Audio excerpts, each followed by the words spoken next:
Ang mga mapalad. Mapalad ang mga taong inaaming nagkulang sila sa Diyos dahil makakasama sila sa kaharian ng Diyos.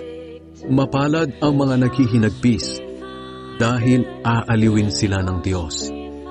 Mapalad ang mga mapagpakumbaba dahil mamanahin nila ang mundo. Mapalad ang mga taong ang hangad ay matupad ang kalooban ng Diyos dahil tutulungan sila ng Diyos na matupad iyon. Mapalad ang mga maawain dahil kaaawaan din sila ng Diyos. Mapalad ang mga taong may malinis na puso dahil makikita nila ang Diyos.